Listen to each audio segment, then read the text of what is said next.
ಚನ್ನಪಟ್ಟಣ ವಿಧಾನಸಭೆಗೆ ಇನ್ನೂ ಉಪಚುನಾವಣೆ ಘೋಷಣೆ ಆಗಿಲ್ಲ, ದಿನಾಂಕ ಘೋಷಣೆ ಆಗಿಲ್ಲ. ಆದರೆ ಮೈತ್ರಿ ಟಿಕೆಟ್ ಯಾರಿಗೆ ಅನ್ನುವಂತಹ ಕುತೂಹಲ ಇನ್ನೂ ಹಾಗೇ ಇದೆ.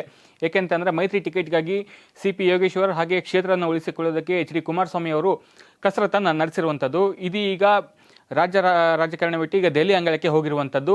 ದೆಹಲಿಯಲ್ಲಿ ಸಿ.ಪಿ. ಯೋಗೇಶ್ವರ್ ಕೂಡ ಬೀಡು ಬಿಟ್ಟಿರುವಂಥದ್ದು. ಅಲ್ಲಿ ಕೂಡ ಬಿಜೆಪಿ ನಾಯಕರೊಂದಿಗೆ ಹಾಗೂ ಎಚ್.ಡಿ. ಕುಮಾರಸ್ವಾಮಿ ಅವರೊಂದಿಗೆ ಒಂದು ಮಾತುಕತೆ ನಡೆಸಿರುವಂಥದ್ದು. ನಿನ್ನೆ ರಾತ್ರಿ ಅಂದರೆ ಏನು ಪ್ರಹ್ಲಾದ್ ಜೋಶಿ ಅವರ ಮನೆಯಲ್ಲಿ ಒಂದು ಸಭೆ ನಡೀತಿದೆ. ನಿನ್ನೆ ರಾತ್ರಿ 1.5 ಗಂಟೆಗಳ ಕಾಲ ಸಭೆ ನಡೀತೆ. ಆ ಒಂದು ಸಭೆಯಲ್ಲಿ ಸಿ.ಟಿ. ರವಿ ಬಗ್ಗೆ ಹೇಳ್ತಾರೆ, ಸಿ.ಎನ್. ಅಶ್ವಥ್ ನಾರಾಯಣ್ ಇರ್ತಾರೆ, ಹಾಗೆ ಸಿ.ಟಿ. ರವಿ, ಆರ್ ಅಶೋಕ್, ಅರವಿಂದ್ ಬೆಲ್ಲದ್, ಬೊಮ್ಮಾಯಿ ಕೂಡ ಭಾಗಿಯಾಗಿರ್ತಾರೆ.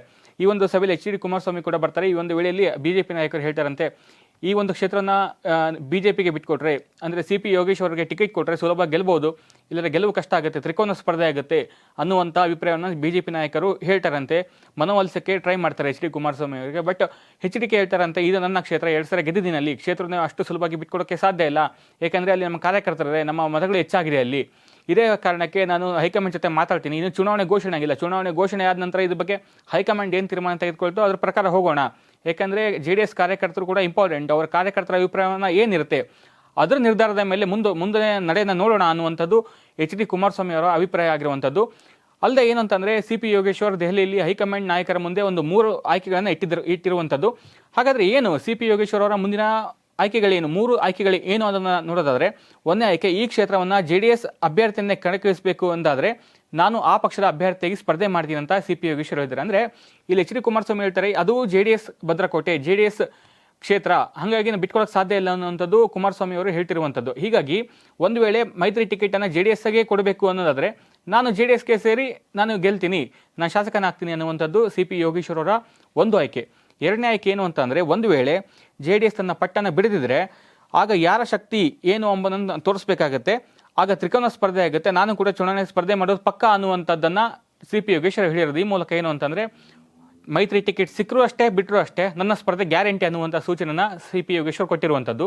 ಹಾಗೆ ಮೂರನೇ ಆಯ್ಕೆ ಏನು ಅನ್ನೋದನ್ನು ನೋಡೋದಾದರೆ, ಒಂದು ವೇಳೆ ಟಿಕೆಟ್ ನೀಡಿದರೆ ನಾನು BSPಯಿಂದ ಸ್ಪರ್ಧೆ ಮಾಡ್ತೇನೆ, ಈ ಬಗ್ಗೆ BSP ನಾಯಕರ ಜೊತೆ ಚರ್ಚೆ ನಡೆಸಿದ್ದೇನೆ, ಅವರು B ಫಾರಂ ಕೊಡೋಕ್ಕೆ ಒಪ್ಪಿದ್ದಾರೆ ಅನ್ನುವಂಥದ್ದನ್ನು ಹೇಳಿರುವಂಥದ್ದು. ಅಂದರೆ ಈ ಹಿಂದೆ ಕೂಡ ಸಿ.ಪಿ. ಯೋಗೇಶ್ವರ್ BSPಯಿಂದ ಸ್ಪರ್ಧೆ ಮಾಡಿ ಗೆದ್ದಿದ್ರು. ಇದೇ ಕಾರಣಕ್ಕಾಗಿ ಒಂದು ವೇಳೆ ಮೈತ್ರಿ ಟಿಕೆಟ್ ಸಿಗಿದ್ರೆ ನಾನು ಪಕ್ಷೇತರ ಅಭ್ಯರ್ಥಿ ಅಥವಾ BSP ಅಭ್ಯರ್ಥಿಯಾಗಿ, ಅಂದರೆ ಸಮಾಜವಾದಿ ಪಕ್ಷದ ಅಭ್ಯರ್ಥಿಯಾಗಿ ನಾನು ಗೆಲ್ತೀನಿ ಅನ್ನುವಂಥ ಒಂದು ಭರವಸೆಯನ್ನು ಸಿ.ಪಿ. ಯೋಗೇಶ್ವರ್ ಹೇಳಿರುವಂಥದ್ದು. ಹೀಗಾಗಿ ಮೈತ್ರಿ ಟಿಕೆಟ್ ಸಿಕ್ಕರೂ ಅಷ್ಟೇ ಸಿಗದಿದ್ದರೂ ಅಷ್ಟೇ ನಾನು ಎಲೆಕ್ಷನ್ ಸ್ಪರ್ಧೆ ಮಾಡೋದು ಮಾತ್ರ ಗ್ಯಾರಂಟಿ ಅನ್ನುವಂತಹ ಖಡಕ್ ಸೂಚನೆ ಹಾಗೂ ಎಚ್ಚರಿಕೆಯನ್ನು ಸಿ.ಪಿ. ಯೋಗೇಶ್ವರ್ ಕೊಟ್ಟಿರುವಂಥದ್ದು. ಹೀಗಾಗಿ ಮೈತ್ರಿ ಟಿಕೆಟ್ ಯಾರಿಗೆ ಕೊಡಬೇಕು ಅಥವಾ JDS ಉಳಿಸ್ಕೊಳ್ಳುತ್ತಾ ಅನ್ನುವಂಥದ್ದು ಈಗ ಕುತೂಹಲ ಮೂಡಿಸಿರುವಂಥದ್ದು. ಏನೀ ಒಂದು ಸಭೆ ಆಗುತ್ತೆ, ಆ ಸಭೆ ನಂತರ ಅಶೋಕ್ ಕೂಡ ಮಾತನಾಡ್ತಾರೆ.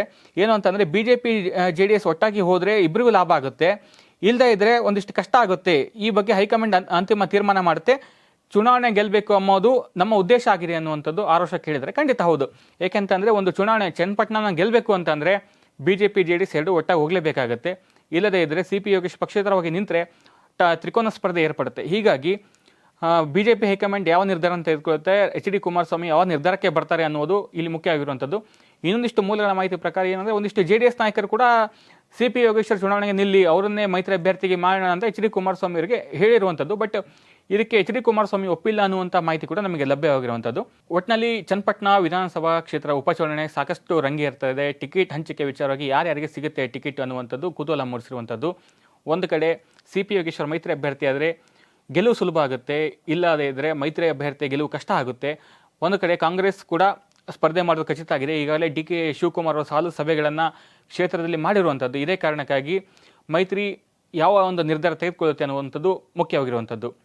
ವೀಕ್ಷಕರ, ಈ ಬಗ್ಗೆ ನಿಮ್ಮ ಅಭಿಪ್ರಾಯವನ್ನು ಕಮೆಂಟ್ ಮಾಡಿ ತಿಳಿಸಿ. ಕರ್ನಾಟಕ ಟಿವಿ, ಇದು ಕನ್ನಡಿಗರ ಧ್ವನಿ.